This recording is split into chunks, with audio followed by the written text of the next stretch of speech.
जय Malhar news चॅनलच्या सर्व प्रेक्षकांना सपना चौधरीचा नमस्कार। संत सेखलाल महाराज बंजारा लमान तांडा समृद्धी योजनेचा 140 कोटी रुपयांचा पहिला हप्ता वितरित। अखिल भारतीय धर्मजागरण मंच व महायुती शासनाचे विशेष आभार। गेल्या 1.5 वर्षापूर्वी जामनेर तालुक्यातील गोदरी तांडा येथे अखिल भारतीय धर्मजागरण मंचच्या वतीने बंजारा व लमान बंजारा समाजाचा महाकुंभ आयोजित करण्यात आला होता। त्या महाकुंभाचे जनक आरोग्यदूत रामेश्वर नाईक यांच्या समोर अखिल भारतीय बंजारा क्रांती दलासह राज्यातील अनेक बंजारा संघटनांनी बंजारा समाजाच्या व्यथा मांडल्या होत्या। त्या व्यथा लक्षात घेऊन अखिल भारतीय धर्मजागरण मंच व रामेश्वर नाईक यांच्या समन्वयाने गोदी महाकुंभातील बंजारा समाजाच्या व्यथा भारताचे पंतप्रधान नरेंद्र मोदी यांच्याकडे मांडण्यात आल्या व राज्यातील बंजारा बांधवांच्या समस्या सोडविण्यासाठी उपमुख्यमंत्री देवेंद्र फडणवीस व ग्रामीण विकास मंत्री गिरीश महाजन यांच्याकडे समस्या मांडण्यात आल्या। त्यानंतर केंद्रातून मोदी सरकारने तात्काळ देशभरातील बंजारा बांधवांचा सर्वांगीण विकास व्हावा म्हणून केंद्रीय बंजारा बोर्डाची स्थापना केली आणि महाराष्ट्र सरकारने फेब्रुवारी 23 रोजी बंजारा समाजाच्या जीवनामध्ये प्रचंड मोठा बदल आणि क्रांती घडविणारा अध्यादेश पारित केला। त्या अध्यादेशात सरळ राज्यातील सुमारे 5000 तांड्यांना स्वतंत्र ग्रामपंचायत करण्याच्या सूचना केल्या असून तांड्यांच्या विकासासाठी संत सेखलाल महाराज बंजारा लमान तांडा योजना लागू करण्याची तरतूद करण्यात आली होती। त्या अनुषंगाने महायुती सरकारने केवळ 6 महिन्यातच बंजारा समाजाला वसंतराव नाईक तांडा सुधार योजना अस्तित्वात असताना देखील संत सेखलाल महाराज तांडा समृद्धी योजना कार्यान्वित केली आणि त्या योजनेवर प्रत्येक जिल्ह्यातून 4 अशासकीय सदस्य घेतले व तात्काळ त्या योजनेला सफल करण्यासाठी राज्यातील बहुतांश तांड्यांमध्ये विकास कामांचा पहिला हप्ता म्हणून 140 कोटी रुपये वितरित देखील करण्यात आले।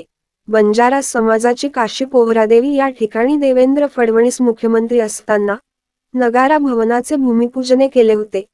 त्यावेळेस फक्त 100 कोटी रुपये दिले होते, परंतु अखिल भारतीय धर्मजागरण मंचाच्या माध्यमातून राष्ट्रव्यापी बंजारा महाकुंभ संपन्न झाल्यानंतर पोहरादेवीला हजारो कोटी रुपये देवेंद्र फडणवीस यांच्या नेतृत्वात देण्यात आले। एवढेच नाही तर स्वातंत्र्यानंतर सुमारे 77 वर्षात पहिल्यांदाच भारताचे पंतप्रधान पोहरादेवी येथे नरेंद्र मोदी यांच्या रूपाने येऊन नगारा भवनाचा नवरात्रोत्सवाच्या शुभ मुहूर्तावर 5 ऑक्टोबर रोजी लोकार्पण सोहळा देखील पार पडला।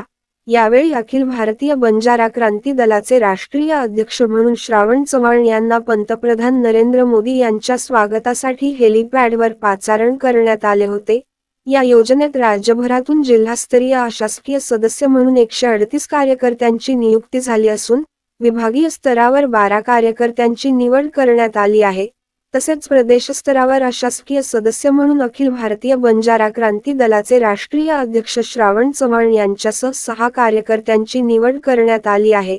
या सर्व घडामोडी लक्षात घेता राज्यातील बंजारा समाजातील राजकीय, सामाजिक, शैक्षणिक असो किंवा सर्वस्तरीय समाज बांधवांकडून अखिल भारतीय धर्मजागरण परिषद व महायुती सरकारचे आभार मानले जात आहेत। म्हणून श्रावण चव्हाण यांची राज्यस्तरावर निवड झाल्याबद्दल आणि बंजारा समाजाला 140 कोटी रुपयांचा पहिला हप्ता वितरित केल्यामुळे अखिल भारतीय बंजारा क्रांती दलाचा राष्ट्रीय अध्यक्ष म्हणून धर्मजागरण मंच व महायुती सरकार, विशेषतः भारतीय जनता पार्टी आणि देवेंद्र फडणवीस व गिरीश महाजन यांचे आभार मानण्यासाठी नंदुरबार येथे शासकीय विश्रामगृहावर पत्रकार परिषदेचे आयोजन करण्यात आले होते। यावेळी अशासकीय सदस्य भूपेश पवार, प्रेमसिंग चव्हाण, डॉक्टर गणेश चव्हाण, युवराज चव्हाण, जितेंद्र पवार, किसन पवार, प्रेम चव्हाण, अनिल चव्हाण, रणजित चव्हाण, शिवाजी चव्हाण, चैत्राम राठोड, बदुलाल राठोड आदी उपस्थित होते। सपना चौधरी, जय मल्हार न्यूज, नंदुरबार। 23 फेब्रुवारी रोजी महायुती सरकारने, विशेषतः भारतीय जनता पार्टीने आणि आमचे नेते आदरणीय देवेंद्रजी फडणवीस साहेब आणि गिरीश महाजन साहेबांनी बंजारा समाजामध्ये क्रांती निर्माण करणारा एक अध्यादेश काढला होता आणि त्या अध्यादेशामध्ये महाराष्ट्रातील तमाम बंजारा समाजाच्या तांड्यांना स्वतंत्र ग्रामपंचायत करणे आणि बंजारा समाजाला मुख्य प्रवाहामध्ये आणण्यासाठी संत सेवालाल महाराज बंजारा लमाण तांडा समृद्धी योजना त्या ठिकाणी कार्यान्वित करणे आणि त्याच्यासाठी सुमारे 500 कोटीची तरतूद करणे अशा प्रकारचा अध्यादेश होता.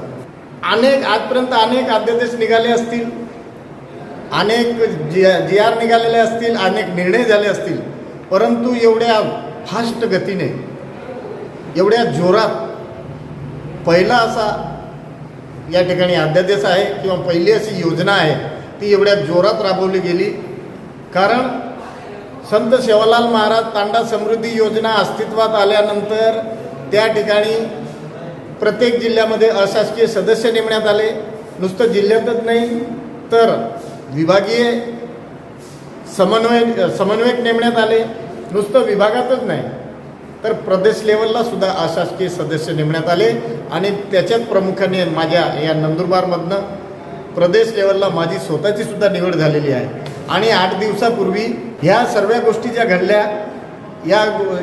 याच्या मागे अखिल भारतीय धर्मजागरण मंचाचं खूप मोठं योगदान आहे. कारण अखिल भारतीय धर्मजागरण मंचाने जर गोदरी महाकुंभ घडवला नसता तर आमच्या तांडा समृद्धी योजना असेल, नंगारा भवन असेल, पोहरागडचं त्या ठिकाणी सुशोभीकरण असेल, त्या ठिकाणी हजारो कोटी रुपये आम्हाला भेटले. एवढंच नाही तर महाराष्ट्रातल्या गोदरी महाकुंभाचा परिणाम म्हणून देशातील बंजारा समाजाचं भलं करण्यासाठी ते पंतप्रधान आदरणीय मोदीजी यांनी बंजारा बोर्डाची केंद्रामध्ये सुद्धा स्थापना केलेली आहे आणि त्या ठिकाणी सुद्धा प्रचंड अशा निधीची तरतूद केलेली आहे.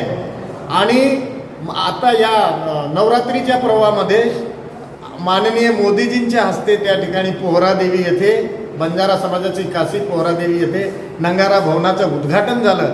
आणि त्याच्यात सर्वात गर्वाची गोष्ट म्हणजे मोदी साहेबांना रिसीव्ह करण्यासाठी अखिल भारतीय बंजारा क्रांती दलाचा राष्ट्रीय अध्यक्ष म्हणून त्या ठिकाणी मी हजर होतो. हे माझ्यासाठी आणि समाजासाठी खूप सन्मानाची गोष्ट आहे.